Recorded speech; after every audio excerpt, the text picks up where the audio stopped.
Hello, welcome to the channel, ladies and gentlemen. We're here to talk about Aliens Fireteam and the adjustment and change, or addition, I guess, to alien lore, alien universe, alien history.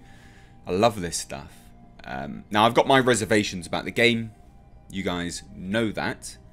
But I thought we'd take a look and explore it together because I always like, at the very least, and this is a good sign, the developers behind it are thinking about the universe. So one of the criticisms a lot of people have is it just looks like a Left 4 Dead remake, right? Or reskin, whatever. But at the very least, they're still thinking about where it fits. And I like that. I think that's good.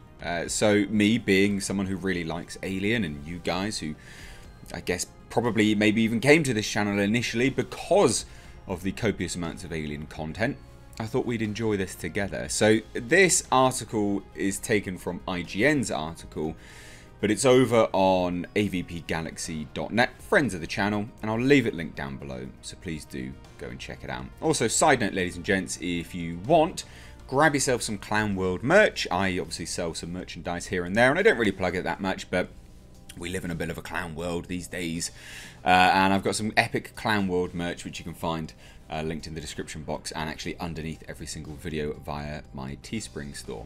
But let's go. So, in IGN's latest article covering Cold Iron Studios' upcoming Aliens Fireteam, they're talking to Cold Iron's head of studio, Craig Zinkovich, creative director Matt Hyacin, and narrative designer Chris Latoile about Fireteam's story and its additions to lore.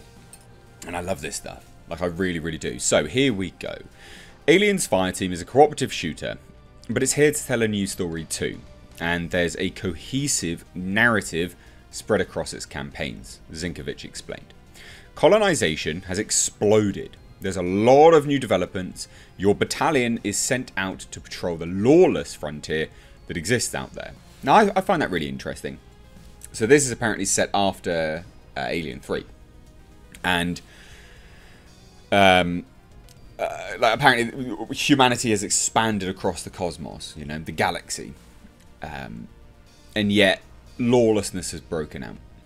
But when I think about these things, when I think about these colonies, in my head, in universe, I think, well, they're very much colonized because they are company-owned colonization attempts. Much like Alien, you know, Aliens, sorry, with the Hadley's Hope. You know, it's basically a Weyland-Yutani installation, isn't it? The colonizers go out there anyway. The colony go there as part of Weyland-Yutani. They basically work for the company. So to me, when I read this, I'm like, well, that's interesting that lawlessness managed to break out. Because clearly, in my head, that's wrong now. My thoughts of it is no longer company details. They are going out colony after colony, and then they spread humanity across the galaxy in that way. And I think that's interesting. So anyway, let's dive into it a little bit further. On the way, your ship picks up a distress call from LV-895, and you can probably guess what happens next. We'll give you a hint. It involves xenomorphs and pulse rifles. I really wish they'd get away from this LV tagline or designation for planets. Like, I get it. It's a throwback to LV-426, and, you know, I get it, but I'm sure not every planet is designated an LV and then from there. It would be nice if they could start to designate planets other things as well. Just minor gripe. Very, very minor gripe. But let's back up a second. Aliens Fireteam takes place in the year 2202. 23 years after the events of Aliens and Alien 3. Narrative designer Chris Latoile gave us a crash course in future history. One of the major events in our backstory is the passing of the Colonial Protection Act in 2187. That is a government reaction to what the companies were doing in the Outer Rim in the frontier. Basically saying corporations have been running roughshod over everything out there, causing a lot of people misery. We're going to take a more active hand in this. You, the player, will be one of the Colonial Marines enlisting for this cause. Now, that, in my head, doesn't make sense as to why there's so much lawlessness then. Especially when the Colonial Marines were all but working for Weyland-Yutani anyway. So, fascinating. Really, really fascinating. To me, I don't know whether that sort of changes the canon a little bit too much in my head. I don't know. But it is interesting that then the government took more control, but then still lawlessness broke out. I think there's some sort of irony there. Anyway, continues further and says, as divisive as they might be among fans, Ridley Scott's recent additions to the Alien universe are also part of the canon. There are themes. There are things that happen in Prometheus and Alien Covenant that do show up in the game as well.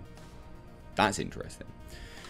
I think we're planning on talking about those later, but we are also pulling Prometheus and Covenant into the future of the timeline.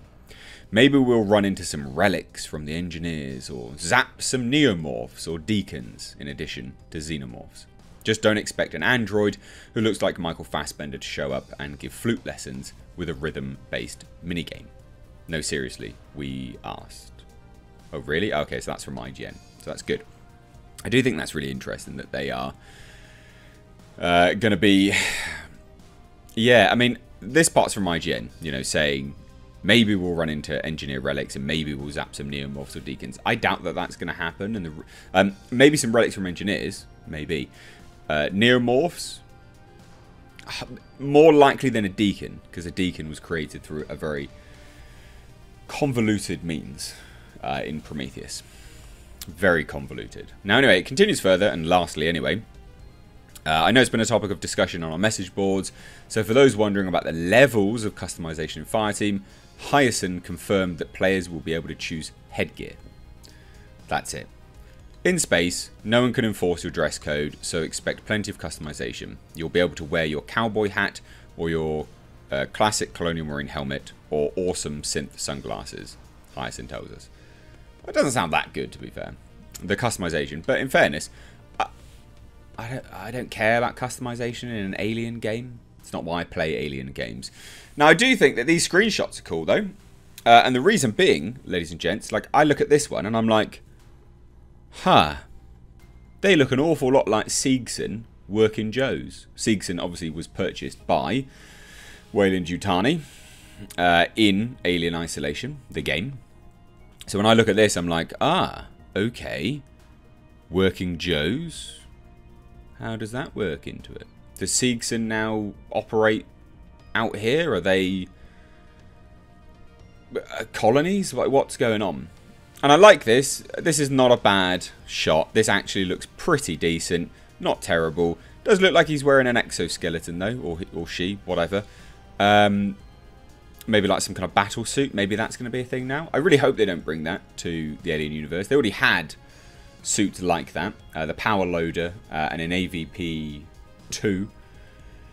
May have been in AVP 1 if I remember rightly. I can't remember. AVP 2 especially anyway had a marine version of the power loader with guns.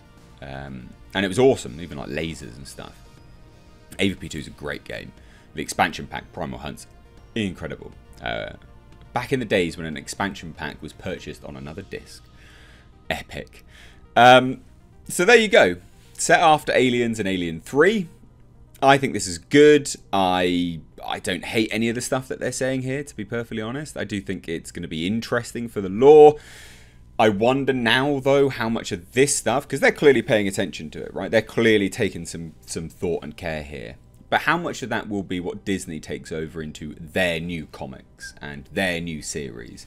I doubt it's going to be much. And that's where it falls apart for me. Because I'm like, well, it doesn't really matter how much these guys care about it. Because Disney ultimately in charge and they're just going to destroy it, aren't they?